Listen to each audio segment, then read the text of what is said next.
Hello दोस्तों, कैसे हैं आप लोग। वो कहते हैं ना कि दिल में अगर कुछ कर दिखाने का जुनून हो तो दुनिया एक दिन घुटने टेक ही देती है। तो स्वागत करता हूं एक बार फिर से आपके अपने चैनल चैलेंज एक्सेप्टेड में। मैं हूं दिनेश पटेल। आज आपके लिए लेके आया हूं एक बहुत ही इंस्पिरेशनल, मोटिवेशनल और बहुत ही शानदार, जहां से आप बहुत कुछ सीख के जाएंगे, वो स्टोरी आपको मैं यहाँ पे सुनाऊंगा। तो स्टार्ट करते हैं विदाउट टाइम वेस्टिंग। तो दोस्तों, ये कहानी उस इंसान की है जिसको ना तो कभी पढ़ने लिखने में मन लगता था और ना ही उसके पास किसी भी तरीके का कोई खास टैलेंट था, ना ही कोई स्किल थी, लेकिन हमेशा से कुछ बड़ा कर दिखाने का एक जज्बा और जुनून जो दिल में होता है ना दोस्तों, वो हमेशा से उनके पास था। और इसी जुनून ने, इसी जज्बे ने उनको इतना आगे लेकर चला गया कि आज उन्होंने एक इतनी बड़ी कंपनी खड़ी कर दी है जिसका 2016 का जो टर्नओवर है वो 924 करोड़ रुपए है। 924 करोड़ मतलब दोस्तों बहुत पैसा होता है। तो चलिए इस इंसान की स्टोरी मैं आपको आज सुनाता हूँ। ये कहानी है सियालकोट में जन्मे धर्मपाल हट्टी जी की। और सबसे बेहतरीन बात बता दूं मैं आपको, ये अपने बचपन में जो इनका जो परिवार था, इनका जो फैमिली बैकग्राउंड था, वो बहुत ही पुअर बैकग्राउंड से ये बिलोंग करते हैं। इनका परिवार का जो आर्थिक स्थिति था वो बहुत ही खराब था। ये जो हमारे हट्टी जी महाशय जी हैं, ये महाशय जी अभी तो छोटे थे, लेकिन जब ये धीरे धीरे बड़े होने लगे तो इनके जो माता पिता हैं वो इनको स्कूल भेजने लगे। स्कूल में इनका कभी मन नहीं लगता था। स्कूल में कभी इनका मन लगा ही नहीं। अध्यापक जो थे, जो टीचर थे, वो पढ़ाते रहते थे और ये क्या है, अपने जगह पे सोते रहते थे। कुछ स्टूडेंट होते हैं, आप लोगों को भी पता है, कि जिनका पढ़ने में कभी मन, ये उन्हीं में से थे। पढ़ने में कभी इनका मन नहीं लगा, ये सोते रहते थे, टीचर पढ़ाते रहते थे। इनके पिताजी जो है ना, ये इनको समझाते रहते हैं कि बेटा पढ़ ले पढ़ ले, नहीं पढ़ेगा नहीं लिखेगा तो जिंदगी में कुछ कर नहीं पाएगा।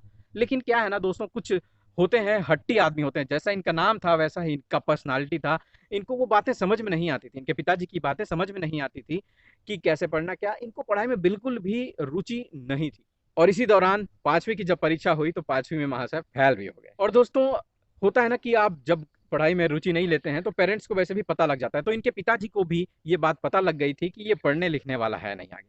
तो इन्होंने उनका नाम जो है स्कूल से कटवा दिया और स्कूल से कटवा करके एक बढ़ाई की दुकान पर इनको जॉब जो होता है ना, छोटा सा नौकरी के तौर पर वहां पर लगवा दिया।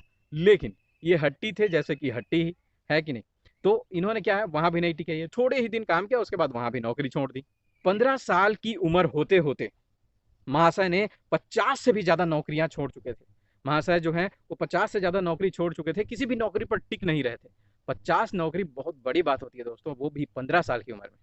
देख रहे हैं कैसे हैं ये महाशय। अब क्या हुआ, ये सियालकोट जो जगह है, यहाँ पर उस समय लाल मिर्च का जो बिजनेस है वो काफी अच्छा, ताबड़तोड़ तबाही तरीके से चल रहा था। तो उस समय इनके पिताजी ने क्या किया, एक छोटी सी दुकान खुला दी लाल मिर्च की, और वहां पर इन महाशय को बैठा दिया, हमारे हट्टी जी को वहां पर बैठा दिया। इनका बिजनेस जो है उस समय बहुत अच्छा चल रहा था। जो लाल मिर्च का इनका बिजनेस है वो काफी अच्छा चल रहा था। लेकिन उन दिनों आजादी का जो आंदोलन था वो बहुत जोरों शोरों से चल रहा था। 1947 की बात थी, जब हमारा देश हाल ही में आजाद हुआ था। तो जो सियालकोट था वो हिंदुस्तान और पाकिस्तान का जब बंटवारा हुआ तो वो सियालकोट पाकिस्तान की तरफ चला गया, पाकिस्तान में चला गया। और जब सियालकोट पाकिस्तान में चला गया तो उस समय वहां पर हिंदुओं पर बहुत अत्याचार किया जाता था, हिंदुओं को मारा पीटा जाता था, उन पर जुल्म किया जाता था। इसलिए महाशय जी जो हैं, ये कुछ समय बाद जो है वो किसी तरीके से पाकिस्तान से होते हुए हिंदुस्तान में एक जगह है नानक डेरा नाम से, उस नानक डेरा में आ गए। किसी तरीके से अपने आप को बचाते हुए वो नानक डेरा पहुंच गए। और जब वो नानक डेरा पहुंचे तो यहाँ पर इनके पास 1500 रुपए से ज्यादा कुछ भी नहीं था। सिर्फ वो 1500 रुपए इनके पास रह गए थे और उसके सिवा इनके पास कुछ भी नहीं था। और वहां से उन 1500 रुपए को इस्तेमाल करते हुए अपने परिवार के साथ ये किसी तरीके से चल करके, लंबे रास्ते को तय करके ये अमृतसर पहुंचे। कई मील चलने के बाद ये अमृतसर पहुंचे। अमृतसर से ये करोल बाग चले गए। करोल बाग दिल्ली के पास, दिल्ली के पास बोले तो भी ठीक है, या दिल्ली में ही वो बसा हुआ एक जगह है। तो करोल बाग में इनके कुछ रिश्तेदार रहते थे और यही सोचकर ये अमृतसर से करोल बाग शिफ्ट हो गए। अब भाई साहब दिल्ली में करेंगे क्या महाशय। दिल्ली में इन्होंने क्या किया, एक पुराना टांगा खरीदा। टांगा करवट करवट चल रहा है ना, जो घोड़े वाला टांगा, तो वो पुराना टांगा खरीदा। थोड़े दिन तक उसको भी चलाया भाई साहब, इसमें भी किक नहीं मिली, मतलब इसमें भी उनको मजा नहीं आया। तो उन्होंने क्या है, इसको भी बेच दिया, ये काम भी उन्होंने छोड़ दिया। अब करें तो करें क्या भाई साहब। महाशय अभी आगे और सोच ही रहे थे कि भाई मसाला बनाने के सिवा मेरे को कुछ आता भी तो नहीं है। मसाला ही बनाते थे, मसाला ही बनाना इनको आता था, मसाला पीसते बनाते, यही सब तो इन्होंने कर रखा था पहले भी, जब लाल मिर्च की दुकान इन्होंने लगाई थी पहले। तो सोच रहे थे और इन्होंने आगे वही काम किया जो इन्हें आता था, वो था मसाला बनाना। ये करते क्या थे, बाजार जाते थे, वहां से जो खड़ा वाला मसाला होता था वो मसाला खरीद के लाते थे, फिर उसके बाद घर में पीसते थे और पीस करके फिर बाजार में उसको बेचने के लिए ले जाते थे।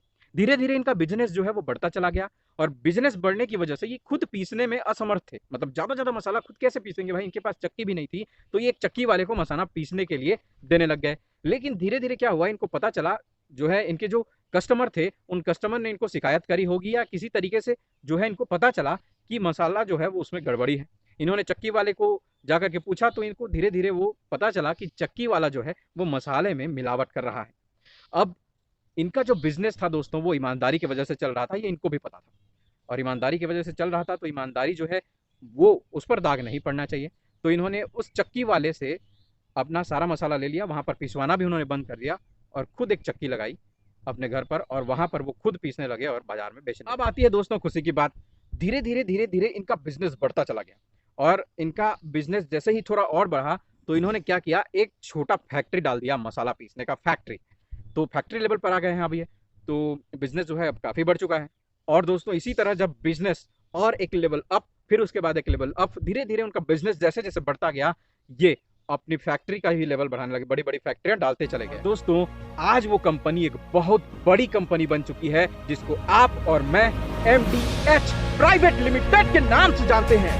ये तो थी एक इंसान की कहानी, लेकिन इस दुनिया में ऐसे और बहुत से लोग हैं जिनके पास कुछ भी नहीं था, लेकिन आज सब कुछ। और इन सब में जो सबसे कॉमन बात है वो है कि इन्होंने अपनी करोड़पति बनने की जो जर्नी है वो एक छोटे लेवल से शुरुआत किया है, और कंसिस्टेंटली काम करते रहे हैं। निरंतर काम करने के बाद वो उस लेवल तक पहुंच पाए। तो ये थी हमारे धर्मपाल हट्टी जी की बेस्ट इंस्पिरेशनल स्टोरी। तो दोस्तों अगर ये स्टोरी आपको पसंद आई होगी तो हमें कमेंट बॉक्स में कमेंट करके जरूर बताएं, और भी ऐसे इंस्पिरेशनल स्टोरी हम आपके लिए लेकर के आते रहेंगे। मोटिवेशनल स्टोरीज इंस्पायर करेंगे आपको, वो स्टोरीज हम आपके लिए लेकर के आते रहेंगे। बस शर्त है कि आप प्लीज लाइक और कमेंट करना ना भूलें। इससे दोस्तों हमें मोटिवेशन मिलता है, हमें इंस्पिरेशन मिलता है, ताकि हम आपके लिए और भी नए नए इस तरीके के इंस्पिरेशनल वीडियो बनाएं, और आपकी जिंदगी में ताकि उनसे बदलाव आ सके। तो दोस्तों कमेंट, लाइक और सब्सक्राइब ये करना बिल्कुल ना भूलें।